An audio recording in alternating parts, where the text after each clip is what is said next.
जय बब्बा के दोस्तों, कैसे हैं आप सभी। केबी की कोचिंग क्लासेस में आपका बहुत बहुत स्वागत है। मैं सत्यम दुबे एक बार फिर से आपका बहुत स्वागत करता हूं हमारी आज की क्लास में।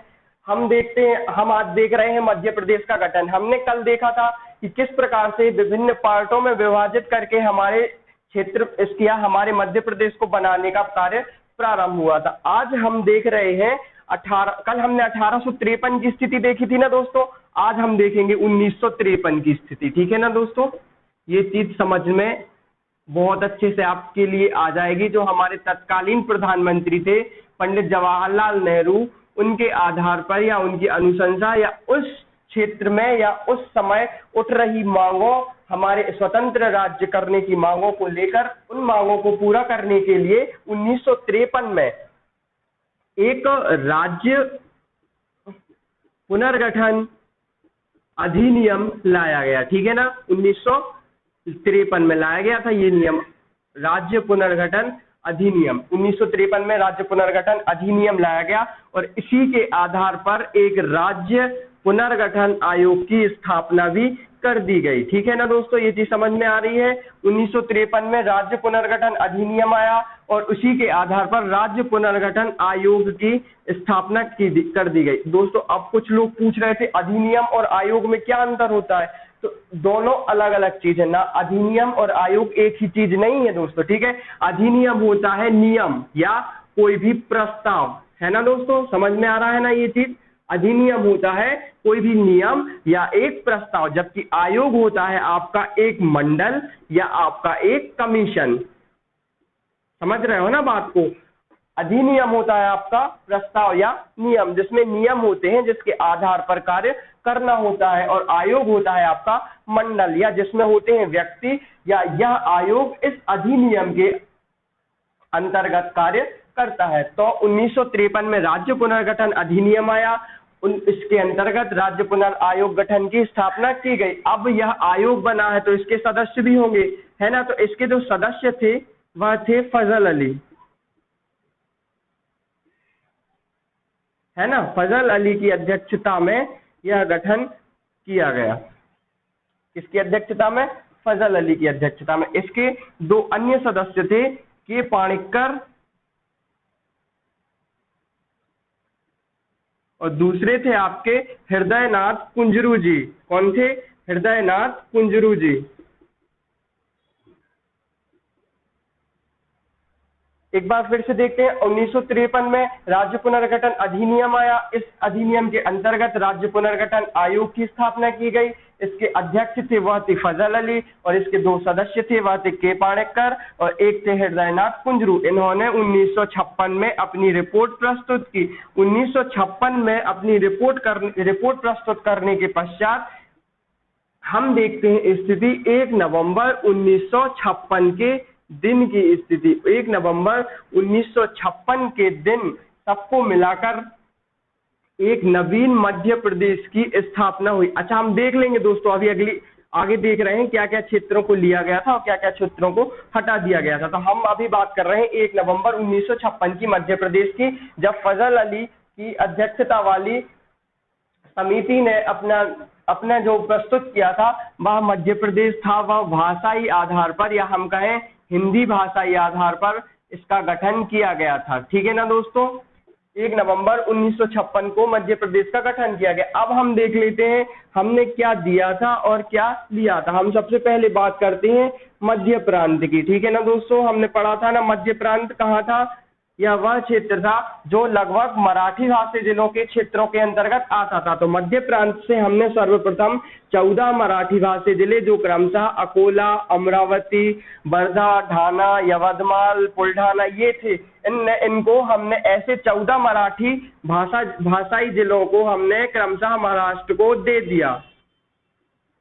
ठीक है ना दोस्तों, किसको दे दिया हमने? महाराष्ट्र को। तो हम यहाँ मैं यहाँ लिख दे रहा हूँ कि ये महाराष्ट्र को हम दे रहे हैं। ठीक है ना दोस्तों, याद करने के लिए बहुत अच्छी ट्रिक से मैं लिख रहा हूँ, बिल्कुल आपको दिक्कत नहीं जाएगी कि कैसे हम इसको याद करते हैं। तो सबसे पहले मैंने लिख दिया यहाँ पे महाराष्ट्र। ठीक है ना, तो महाराष्ट्र में ना मध्य प्रांत से हमने 14 मराठी भाषी जिलों को हमने महाराष्ट्र को दे दिया। इसके साथ ही ये वाला क्षेत्र आपका जो विदर्भ वाला क्षेत्र था और आपका जो नागपुर वाला क्षेत्र था, है ना, ये विदर्भ और आपका नागपुर, इसको भी हमने महाराष्ट्र को दे दिया। अच्छा, अब महाराष्ट्र को हमने 14 जिले ये दे दिए, विदर्भ दे दिया, नागपुर दे दिया, ये हमने इसको ऐसे दिया है, ठीक है ना। तो अब हम देख लेंगे कि हमने लिया क्या है। तो महाराष्ट्र की एक भैंसदेही नाम की तहसील थी, क्या थी, भैंसदेही तहसील थी, उसको हमने बैतूल में शामिल कर लिया या बैतूल में मिला लिया, ठीक है ना दोस्तों। ये चीज यहीं से क्वेश्चन आता है हर बार, कि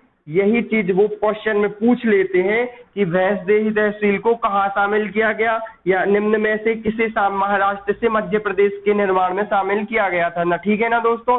तो हमने महाराष्ट्र की भैंसदेही को बैतूल में शामिल कर लिया, ठीक है ना। ये हो गई मध्य प्रांत की बात। अब हम बात कर लेते हैं राजस्थान की दोस्तों, ठीक है ना। हर बार यहाँ से एक क्वेश्चन जरूर आता है परीक्षा में कि महाराष्ट्र और राजस्थान वाले क्षेत्रों से हमने क्या दिया था और क्या लिया था। तो हम सबसे पहले बात करते हैं महाराष्ट्र राजस्थान की। तो राजस्थान की सबसे पहले हमने कोटा की सिरोंज को, समझ में आ रहा है ना दोस्तों, कोटा की सिरोंज को विदिशा में मिला लिया, ठीक है। कोटा की सिरोंज को विदिशा में मिला लिया, ठीक है। इसके बाद हम देखते हैं आपके मंदसौर के भानपुरा की, मंदसौर के निकट भानपुरा के सुनेल टप्पा को, ठीक है ना दोस्तों। ये नाम आपको रट्टा मार लेने हैं, अपने दिमाग में बिठा लेना है। ये 3 नाम मैं बता दे रहा हूं अभी। मंदसौर के भानपुरा के सुनेल टप्पा को हमने राजस्थान को दे दिया, ठीक है। तो एक चीज दी है और एक चीज ली है। हमने क्या किया है, हमने यहाँ पे समझ रहे हैं आप, कोटा की सिरोंज को हमने विदिशा में ऐड कर लिया है और मंदसौर के भानपुरा के सुनेल टप्पा को हमने राजस्थान को दे दिया है, ठीक है ना दोस्तों। इसके बाद हम बात कर रहे हैं विंध्य प्रांत की। विंध्य प्रांत के अंतर्गत प्लस भोपाल रियासत को, ये क्षेत्र ऐसे थे जहां पर कोई परिवर्तन नहीं किया गया। विंध्य प्रांत वाले क्षेत्र में और आपकी भोपाल रियासत वाले में कोई परिवर्तन नहीं किया गया। इन दोनों को उठा करके ज्यों के त्यों हमारे तत्कालीन मध्य प्रदेश में शामिल कर दिया गया था। दोस्तों एक बार समझ में आ गया ना। 1 नवंबर 1956 को मध्य प्रदेश के निर्माण के पहले मध्य प्रांत के 14 मराठीभाषी जिलों को, जिसमें साथ में विदर्भ और नागपुर भी शामिल था, हमने महाराष्ट्र को दे दिया। महाराष्ट्र की भैंसदेही तहसील को हमने बैतूल में शामिल कर लिया। राजस्थान के कोटा की सिरोंज को हमने विदिशा में शामिल कर लिया है और मंदसौर के भानपुरा की सुनेल टप्पा को हमने राजस्थान को दे दिया है, ठीक है ना। विंध्य प्रांत, भोपाल रियासत ज्यों की त्यों ही तत्कालीन मध्य प्रदेश में स्थापित कर दी गई थी, ठीक है दोस्तों। इसके अतिरिक्त एक चीज और हम देख लेते हैं। जब 1 नवंबर 1956 की स्थिति हो रही थी, तब 3 जिले, टोटल कितने जिले थे, 3 जिले जो हमारे मतलब जो मुख्य थे वो थे सागर से दमोह, ठीक है ना दोस्तों, सागर से दमोह।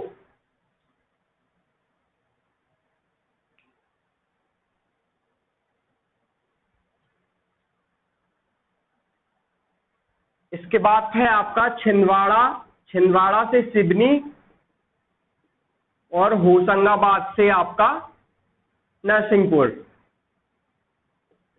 दोस्तों इनको याद कर लीजिएगा, ये क्वेश्चन भी हमेशा परीक्षा में पूछा जा चुका है। ये 3 जिले ऐसे थे जिनको ब्रिटिश हुकूमत ने 1932 के बाद बंद कर दिया गया था या जिला इनको नहीं रखा गया था, लेकिन तत्कालीन समय 1 नवंबर 1956 के दिन या कुछ समय पहले ही ये तीनों सागर से दमोह, छिंदवाड़ा से सिवनी और होशंगाबाद से नरसिंहपुर पुनः जिले बन गए। इस प्रकार हम देखते हैं कि 1 नवंबर 1956 को तत्कालीन समय में हमारे पास 8 बड़े बड़े संभाग और 43 जिले, 8 बड़े बड़े संभाग और 43 जिलों के साथ मध्य प्रदेश राज्य 1 नवंबर 1956 को अस्तित्व में आया। दोस्तों एक बार रिवीजन कर लेते हैं हम।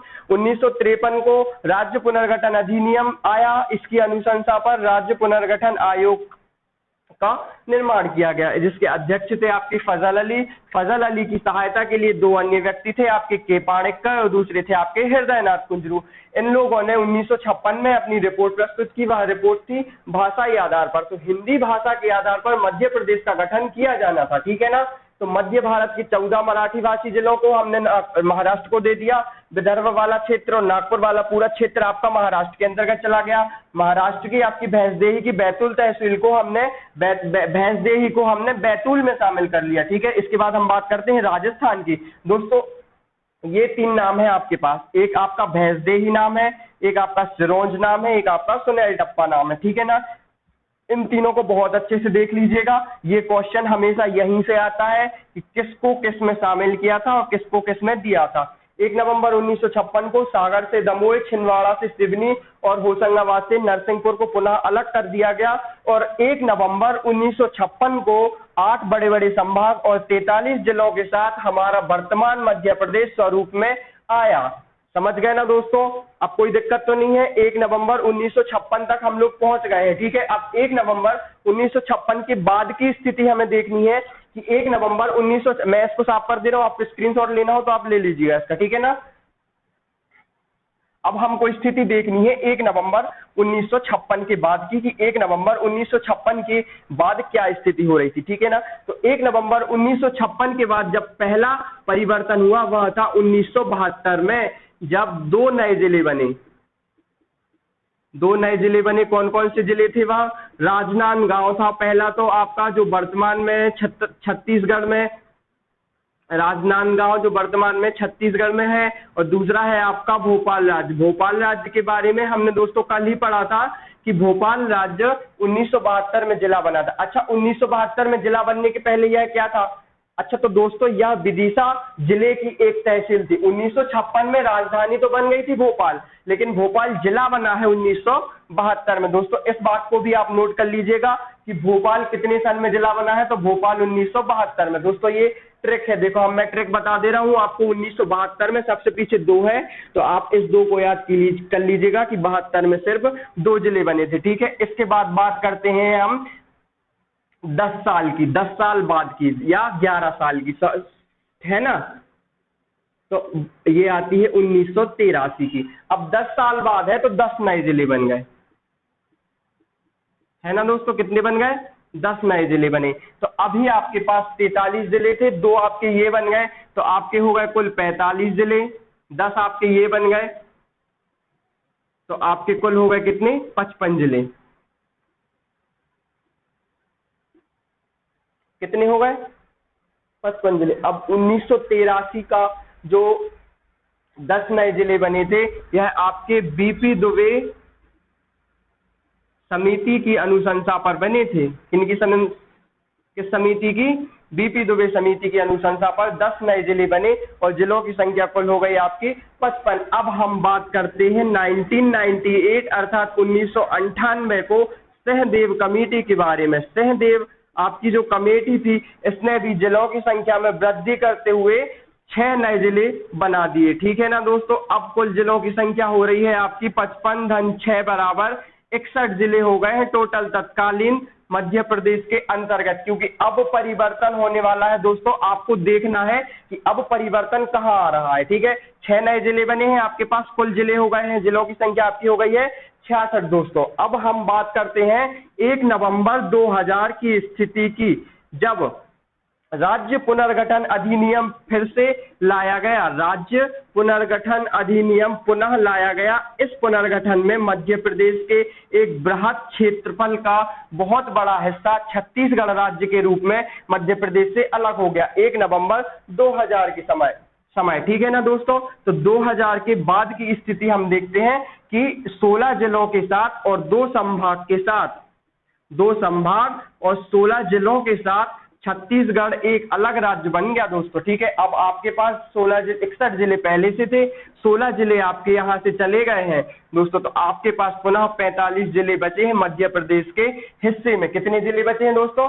45 जिले। ठीक है, अब हम बात 2000 तक की बात हो गई है, छत्तीसगढ़ आपका एक नया राज्य बन गया है। अब हम बात करने वाले हैं पुराने मध्य प्रदेश की बात। ठीक है ना दोस्तों, इसके बाद हम पहुंचते हैं 15 अगस्त 2003 को, जब 3 नए जिलों का पुनः निर्माण किया गया। ठीक है ना दोस्तों, ये चीज बिल्कुल ध्यान रखने की है कि 2000 के बाद हमें विथ डेट की याद करना है, क्योंकि डेट के साथ ही क्वेश्चन पूछा जाता है कि इस जिले का निर्माण किस सन को या किस तारीख को हुआ। तो हम देखते हैं 15 अगस्त 2003 को 3 नए जिले। सबसे पहले गुना से आपका अशोकनगर बना था, गुना से आपका अशोकनगर बना था। शहडोल से आपका अनूपपुर बना था। दोस्तों मैं इसकी ट्रिक भी बता दूंगा, बिल्कुल साधारण सी ट्रिक है, आपको कोई मेहनत नहीं करनी है, सिर्फ ये देखना है कि गुना से अशोकनगर बना है, शहडोल से अनूपपुर बना है और आपका खंडवा से बना है आपका अलग होके क्या, बुरहानपुर।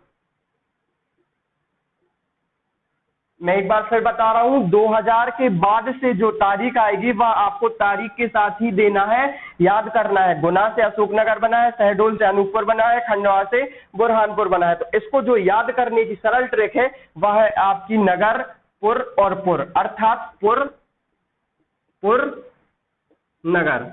अब दोस्तों 52 जिले, आप मध्य प्रदेश के लोग हैं तो आपको जिले तो याद होंगे ही, तो आप याद कर लेना पुर नगर, ऐसे जिले जिनमें पीछे पुर और नगर आता है। तो आपका पहला पुर हुआ अनूपपुर, दूसरा पुर हुआ आपका बुरहानपुर और नगर आपका अशोकनगर है। तो 15 अगस्त 2003 को 3 नए जिले बने।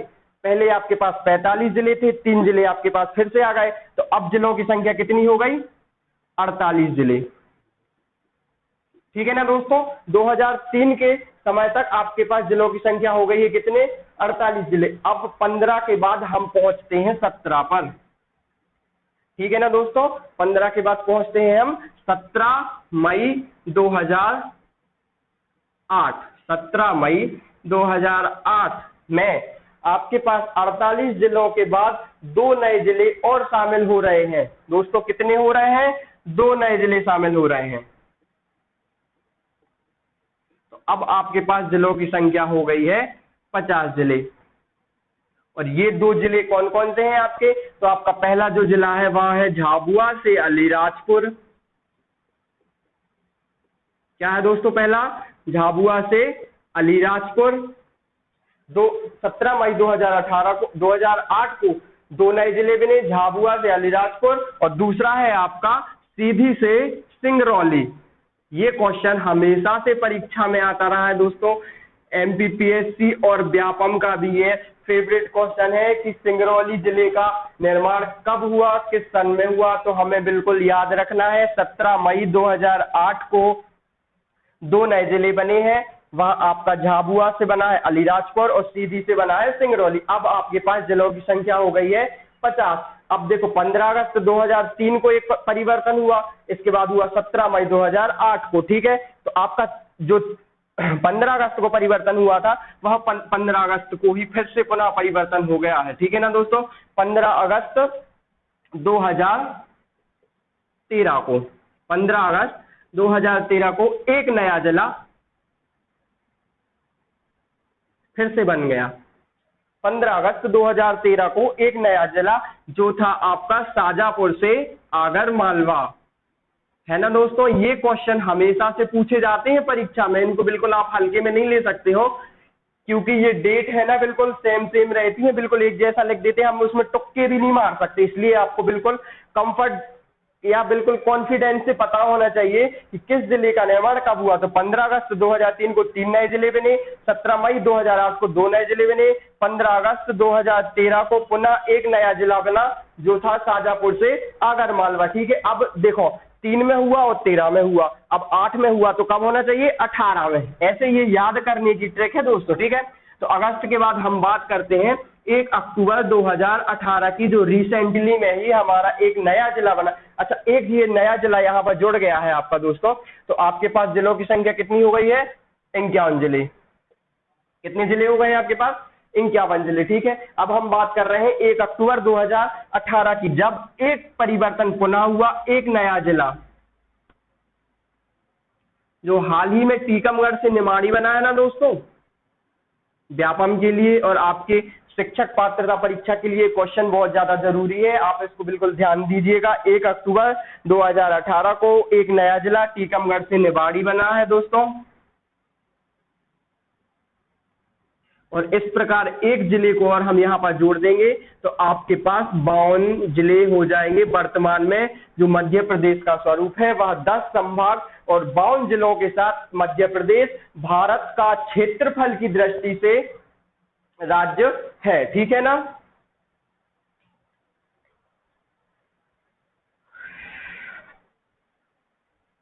ठीक है ना दोस्तों, एक जिला आपका ये बढ़ गया तो 51 और एक 52 जिला। इस प्रकार हम देखते हैं कि 10 संभाग और 52 जिलों के साथ मध्य प्रदेश भारत का एक बृहत राज्य है जो वर्तमान स्वरूप में स्थित है। दोस्तों समझ में आया ना। बिल्कुल आपको कंफ्यूज नहीं होना है। 1956 मध्य प्रदेश की स्थिति के बाद हम देखते हैं 1972 की 2 नए जिले बने, राजनांदगांव और भोपाल। जिलों की संख्या कितनी हो गई? 45। इसके बाद 1983 बीपी दुबे जी की समिति के बाद 10 नए जिले बने।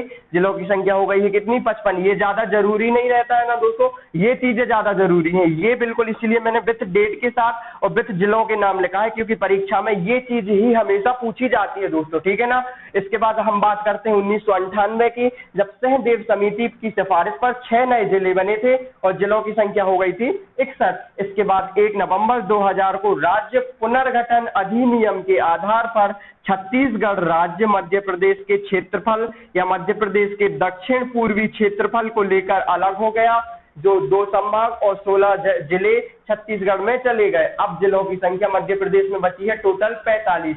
अब होते हैं परिवर्तन। सबसे पहला परिवर्तन 15 अगस्त 2003 को 3 नए जिले के साथ गुना से अशोकनगर, शहडोल से अनूपपुर और खंडवा से बुरहानपुर के साथ जिलों की संख्या हो गई आपकी 48। इसको याद करने की जो ट्रिक है वह है पुर नगर, अर्थात अनूपपुर या बुरहानपुर और अशोकनगर। अब आते हैं हम 17 मई 2008 पर, जब 2 नए जिले बने हैं। कुल जिलों की संख्या हो गई है आपकी 50। ठीक है ना। 2 नए जिले हैं आपके, झाबुआ से अलीराजपुर, सीधी से सिंगरौली। तो टोटल जिले संख्या हो गई है कितनी आपके पास? 50। अब 15 अगस्त 2013 को एक नया जिला शाजापुर से आगरमालवा हुआ है। ठीक है ना दोस्तों। अब जिलों की संख्या हो गई है आपके पास 51 जिले। 1 अक्टूबर 2018 जो रिसेंटली में ही हमारा जिला बना है निवाड़ी, है ना दोस्तों। मैं इसको अंडरलाइन कर देता हूं, ये बहुत ही ज्यादा जरूरी है, ये परीक्षा में भी पूछा जाता है दोस्तों ये यहाँ से क्वेश्चन। तो हमारे पास अब कितने जिले हैं? 52 जिले। और हमारे पास संभाग कितने हैं? 10 संभाग। मैं आपको अलग से पढ़ा दूंगा दोस्तों, वह आपकी अलग क्लास रहेगी संभाग के लिए, जिसमें हम पूरे 10 संभाग का विस्तृत रूप से अध्ययन करेंगे। ठीक है ना दोस्तों। तो आज के लिए इतना काफी है। आप घर पे रहिए, पढ़िए। आप इस चीज का स्क्रीनशॉट भी ले लीजिएगा क्योंकि ये परीक्षा की दृष्टि से बहुत ज्यादा आईएमपी चीज है। यहाँ से आपको मध्य प्रदेश के गठन से भी क्वेश्चन परीक्षा में आते हैं और निश्चित रूप से यदि आप इसको एक बार रिवाइज कर लेंगे तो आप पे 100 to 100% आपका क्वेश्चन गलत नहीं होगा। ठीक है ना दोस्तों। इसी के साथ आज के लिए इतना काफी है। घर पे रहिए, पढ़िए। जय बब्बा की दोस्तों।